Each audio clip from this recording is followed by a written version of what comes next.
Disney characters, I'm talking Mickey Mouse and Winnie the Pooh, taking to the stage in the world's most repressive society and perform for the North Korean leader himself, Kim Jong Un.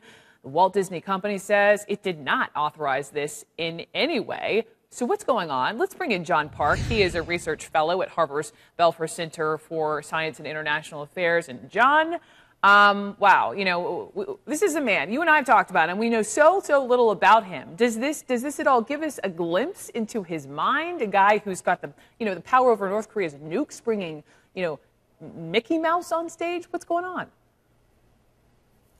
I think this shows another side of Kim Jong Un, the supreme leader of North Korea.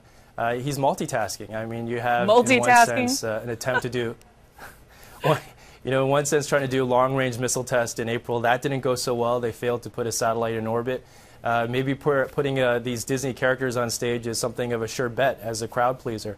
But right now, there is a continuity in terms of at least what he's trying to do, and that's put his own personal stamp on this new leadership structure. And I think one way to look at these characters on stage is that Kim Jong Un, rather than fighting the cultural influence coming in, this Western cultural influence coming into North Korea, he's actually joining and trying to be ahead of this wave. So what exactly is this stamp you mentioned supposed to look like? I guess, is this more to placate North Koreans? Is this a message to the world? What are we to take from this? It looks like from the various reports, this is very much internally focused. You have the contrast with his father, who was something of an aficionado for high arts, for cinema. And now with the appeal to these Disney characters, it's almost like Kim Jong Un is trying to be more of a populist in terms of his approach to engaging the people. North Korean state media called this part of the grandiose plan that Kim Jong Un is unveiling for a dramatic turn in the arts. So as much as that sounds like it's very highbrow, at the end of the day, as we saw with this report and in the footage here, they're Disney characters. And not only that, we saw some pictures of some of the women performing in, dare I say, sort of stylish wardrobes, strapless gowns, and Korean TV now says Kim Jong Un assembled these performers himself. So he is officially saying, "Yep, I'm taking credit for this show." Do you think this is a sign of more to come from North Korea in the supreme leader?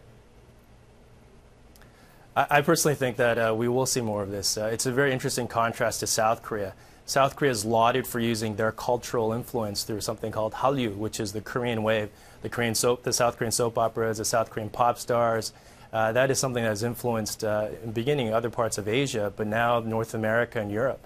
So Kim Jong Un may be taking a cue from this incredible cultural influence coming out of South Korea and trying to emulate that and really show that North Korea is at the cutting edge of this type of cultural export, although in the initial stages it's focused on his own people. And clearly, as you point out, this is a Western influence. So maybe is this a lesson here that even the most repressive regime on the planet can't block the power of Western commercialism?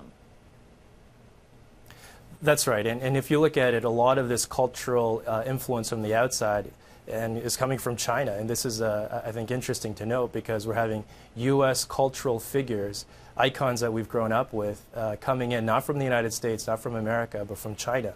And so increasing commerce with China means that the door opens and you can't really control what comes in on the backs of a lot of this commercial activity. So, one thing that Kim Jong can do is claim credit for it and basically say that this is something of a cultural gift to his people.